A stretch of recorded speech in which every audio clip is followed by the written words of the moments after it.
뭐 파리바게뜨 한정판 헬로윈 케이크를 샀다든지, 뭐 스타벅스에서 음료를 사고, 한우나 뭐 염소고기.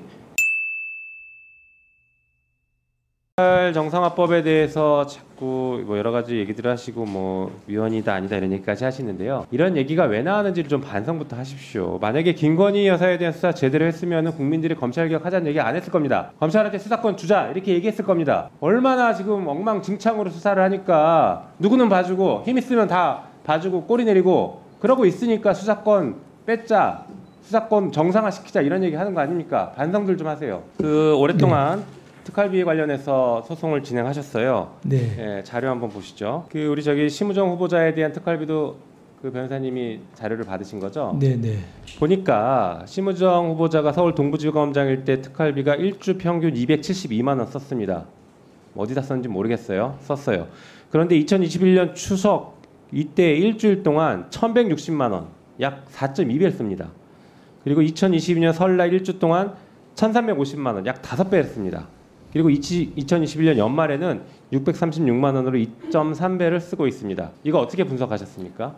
제가 보기에는 명절 앞두고 쓴 거는 명절 떡값으로 쓴 것 같고요. 연말에 쓴 건 아마 남은 돈을 몰아 쓴 게 아닌가 싶습니다. 그리고 이런 패턴은 심우정 후보자에게서만 나타난 건 아니고 대표적으로 뭐 윤석열 전 검찰총장 같은 경우는 서울중앙지검장 시절에 4번의 명절이 있었는데 2억 5천만 원을 떡값으로 썼습니다. 그리고 다른 지검 지청에서도 연말에 몰아쓴 사례들은 많기 때문에 제가 보기에는 심우정 후보자의 동부지검장 시절에 쓴 건 명절 떡값 그리고 연말에 남은 돈을 좀 몰아쓴 게 아닌가 추정이 됩니다. 네, 아까 후보자는 이게 수사 중이었다, 당시에도 무슨 수사가 진행되고 있었다라고 마치 수사에 쓴 것처럼 얘기했어요.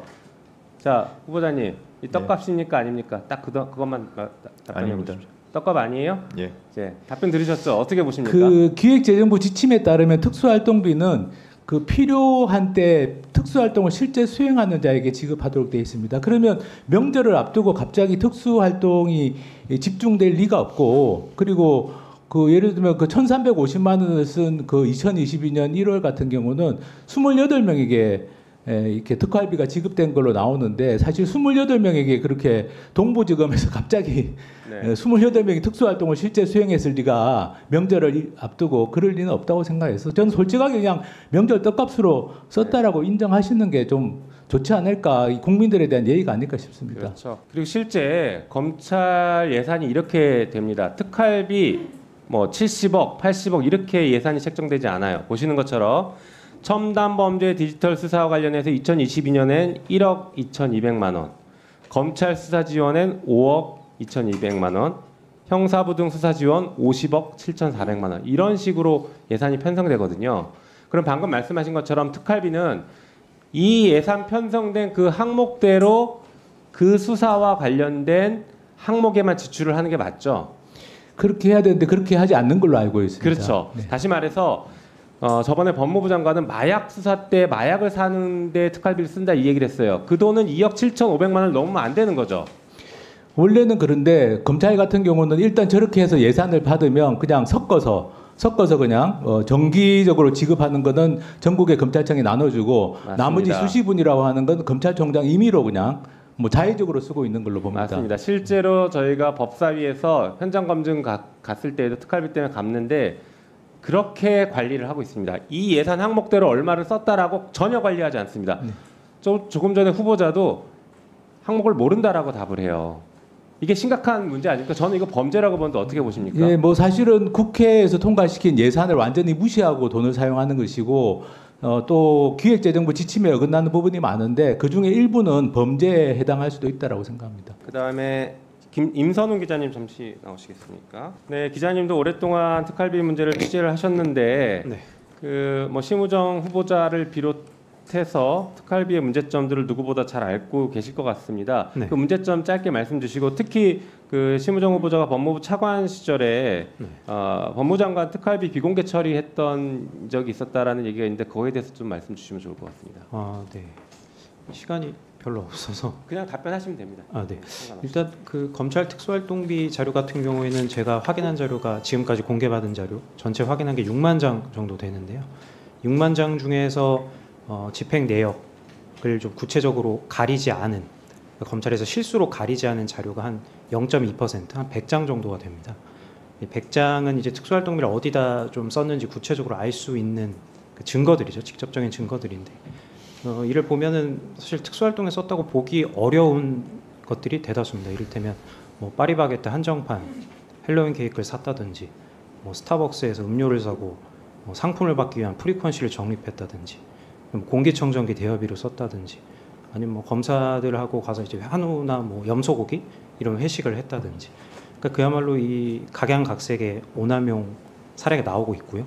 그럼 반대로 얘기했을 때 0.2%를 제외한 99.8%의 집행 내역이 실제로 공개된다면 어떨까요? 아마 그 결과는 뭐 모두가 상상하는 것 이상의 오남용 부정사용 실태가 드러날 것으로 보입니다. 좀 아까 하승수 변호사께서 이런 이제 특수활동비가 특정 기간에 몰려서 집행되는 것 또한 특수활동비를 특수활동에 쓰지 않는다는 아주 강력한 정황으로 보이고요. 제가 뭐 지금 간략하게 말씀드릴 수 있는 그 부정사용과 오남용의 증거들은 이렇게 두 가지. 가리지 않은 영수증을 통한 직접 증거, 그리고 특수활동비가 공교롭게 특정 시점에 아주 폭발적으로 금액이 증가한다는 정황, 이렇게 일단 두 가지를 설명드릴 수 있을 것 같고요. 정보공개 청구 관련해서는 제가 이제 올해 1월에 법무부 장관, 역대 법무부 장관의 특수활동비 자료를 공개해달라는 청구를 했었고요. 그 당시 이제 정보공개 답변, 이제 담당 직원으로부터 전화가 오기를 이제 200장 정도 자료가 다 준비가 됐다.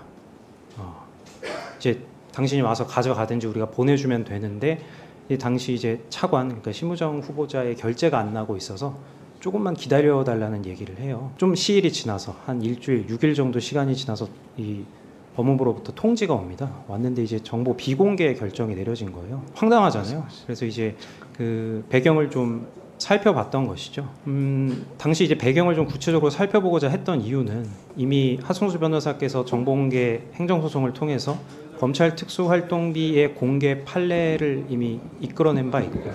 그렇게 해서 이제 정보공개가 비공개 통지된 것을 뭐 배경을 좀 살펴봤고, 뭐 법무부 내부 직원으로부터 일종의 뭐 증언 비슷한 것을 들을 수 있었는데, 당시 이제 법무부 장관의 특수활동비 자료가 공개되는 것을 기화로 해서 이 검찰 내에 법무부에 이제 파견되어 있는 엘리트 검사들이 주로 속해 있는 검찰국이라든지 이런 곳에 특수활동비 자료가 연쇄적으로 공개되는 것을 좀 우려한 것 같다라는 취지의 답변을 들었고, 그 내용으로 당시 이제 비공개 결사 결정에 뭐 국민의 알 권리나 이런 부분들은 좀 등한시되어 있는 것이 아닌가, 뭐 그런 의혹을 뭐 갖고 있어서 관련 내용을 뭐 기사화한 적이 있습니다. 제가 하나 좀 말씀드려도 되겠습니까? 특수활동비에 대해서 지금 들은 내용에 대해서 좀 설명해 주시죠. 예, 우선 지금 특수활동비가 일선에 내려갈 때는 세부 항목이 지금 뭐 달리 지금 사용된다고 계시는데, 수사라는 게 하나의 수사만 있는 것이 아니고 수사 자체가 여러 가지 성격을 가지고 있어서 그거를 일일이 구분해서 쓰기 어려운 경우들이 많습니다.